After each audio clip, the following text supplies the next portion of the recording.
আসসালামু আলাইকুম রহমতুল্লাহ ওবরকাত। সম্মানিত দর্শকবৃন্দ, আশা করি আপনারা সবাই ভালো আছেন। আজকে হাদিসে আলোচনা করার জন্য একটা হাদিসের ব্যাপারে একটা প্রসিদ্ধ ভিত্তিহীন হাদিস, যেটাকে আমরা হাদিস নামে সমাজের মধ্যে চালিয়ে দিই, এই ব্যাপারে আমাদের আজকে আলোচনা হবে, পর্যালোচনা হবে হাদিসের উপরে। যদিও হাদিসের ব্যাপারে আমার 1% কোনো জ্ঞান, অত গভীরতা জ্ঞান নেই, কিন্তু আমাদের ওস্তাদের মুখে শোনা সেই সম্বল যে আজকে আলোচনা করব, আপনাদের সাথে মজাকরা করব। সেটা হলো শবে বেরাতের বেশি একটা হাদিস। এই হাদিসে আলোচনা করেছেন এই দুনিয়াতে যতগুলো বড় বড় মহাদিস ছিলেন, তার মধ্যে একজন ছিলেন ইবনে রজব হাম্বলি রহমাতুল্লাহ আলাইহি। ওনার কিতাব উলুমুল হাদিসের মধ্যে উনি কিতাব পড়া হয়, তার মধ্যে একটা হলো লাতাইফুল মাআরিফ নামে একটা হাদিস আছে, হাদিসের কিতাব আছে, হাদিসের পর্যালোচনা করেছেন উনি করে থাকছেন। ওই কিতাবের মধ্যে থেকে আলোচনাটা করা হয়েছে, সেটা হলো 151 নম্বর পৃষ্ঠা থেকে নিয়ে 157 নম্বর পৃষ্ঠার মধ্যে আলোচনা আছে। সেটা হলো কি, যে শবে বেরাতের ফজিলতের ব্যাপারে কিছু ভিত্তিহীন বর্ণনা। তার মধ্যে একটা হলো কি, যে শবে বেরাতের মধ্যে নাকি গোসল করে যদি কেউ নামাজ পড়তে যায় রাতের বেলা, প্রতি ফোটায় নাকি 700 রাকাতে নফলের সওয়াব পাওয়া যায়। এরকম আমরা ছোটোবেলায় শুনছি, আমরাও কিন্তু গোসল ছোটোবেলায় করছি শবে বেরাতের ইবাদত করার জন্য, রাতে ইবাদত করার জন্য।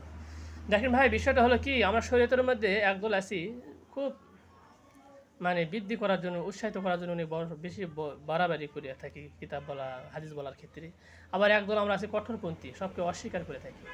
বিষয়টা এরকম নয়। ওখানে ইবনে রজব হাম্বলি রহমাতুল্লাহ বলছেন যে শবে বেরাতের ফজিলতের কথা আছে, যেটা সহিহ হাদিসের মধ্যে আছে সেটা বলা, সেটার মধ্যে সীমাবদ্ধ থাকাটাই উচিত। যেটা নাই সেটাকে হাদিস নামে নবীজির নাম বলে জাল বর্ণনা করা, মওযূ হাদিস বর্ণনা করা, এটা তো শরীয়তের পন্থী একটা আলোচনা নয়। এই জন্য শবে বেরাতের যেটা ফজিলত, সেটা আমাদের আলোচনা করা দরকার। এটা তো সহিহ হাদিসের মধ্যে আছে, একবারে সহিহ মুসলিমের মধ্যে আছে যে শবে বেরাতের মধ্যে দুই শ্রেণীর লোকের, দুই শ্রেণী, যার মধ্যে দুটা খারাপ গুণ থাকবে।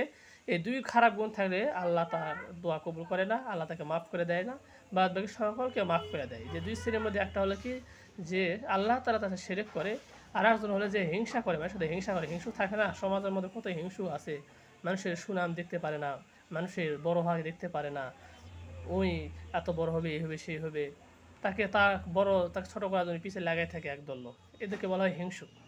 তো এই হিংসুক আর যারা শিরক করে, এই দুই শ্রেণীর লোক ছাড়া সকলের দোয়া আল্লাহ কবুল করে থাকে। এটা শবে বেরাতের ফজিলত, সহিহ হাদিস আছে এটা। তো এই জন্য শবে বেরাতে যে হাদিস নাই, এটা যারা বলে তাদের বাড়াবাড়ি ভুল। এরকমভাবে শবে বেরাতের ফজিলত বলার ক্ষেত্রে যে একেবারে জাল হাদিস সমাজের মধ্যে প্রচার করে ছড়িয়ে দেওয়া, জানা সত্ত্বেও এরকমভাবে প্রচার করে দেওয়া, এটাও বড় ভুল, বাড়াবাড়ি। এই জন্য আল্লাহ পাক রব্বুল আলামিন আমাদের সকলকে হাদিসের সীমাবদ্ধ থেকে হাদিস, কোরআন কারিম ও হাদিস অনুযায়ী আমাদের জীবনযাপন করে ইমানের সাথে দুনিয়া থেকে যাওয়া তৌফিক দান করুক, এই প্রত্যাশা করে আমি আমার বক্তব্য শেষ করতেছি। সকলে ভালো থাকবেন। আসসালামু আলাইকুম ওয়া রাহমাতুল্লাহি ওয়া বারাকাতুহু।